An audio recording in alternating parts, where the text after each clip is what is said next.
работи се соочува со сериозен проблем и застој во издавање на лични документи, а особено на патните исправи,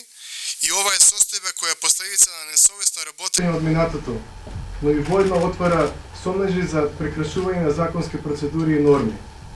Впрочем, се работи за свесно или несвесно за обиколување на законски утврдените процедури, кои отстапки пак само го потврдуваат недомачинското и непланско работење во Министерството од страна на Олвер Спасовски, со што се предизвикани негативни фискални импликации на буџетот на Министерството за внатрешни работи. По-конкретно, постојат индиции подкрепени со материјални докази кои велат дека се спроведувале постапки спротивно на законот и за истите се склучувале договори. Во тек на постапка за јавна набавка се менувале членови на комисии. Се склучувале рамковни спогодби и скоро секогаш се излегувало надвор од предвидената финансиска рамка. Се воделе тендерски постапки без претходно да биде изготвена соодветна техничка спецификација за истото. Се вршела набавка на хардвер, за кој пак не се набавувал соодветен софтвер и така натаму. Но она што е најважно за граѓаните,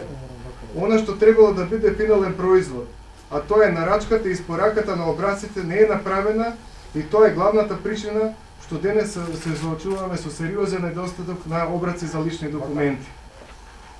И покрај тоа што самото Министерство сметало дека проблемот со набавката на образци за лични документи се решава со склучување на договор со време трајање од 5 или 10 години, до денешен ден тој договор не е воопшто склучен, а во меѓувреме се склучувале анекси на договори и се вршило исплаќање пред испораката од 7.209.963 евра со анексот со кој се склучува во 2017 година вредноста на претходно склучената рамковна спогодба од оваа сума се зголемува на фамозни 12.898.523 евра. Поради постоење на индиции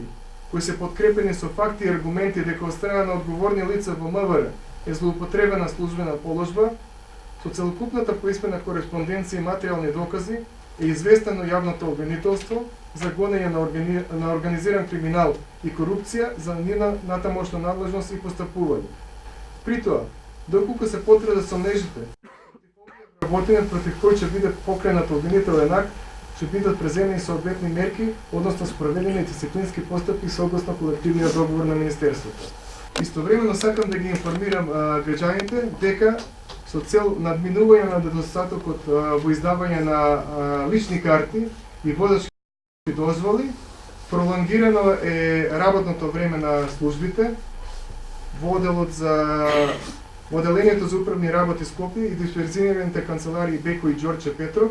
така да ќе работат сменски во две смени од 7:30 до 15:30 и од 13 часот до 21:30 часот, вклучително и сабота, се до одржувањето на парламентарните избори.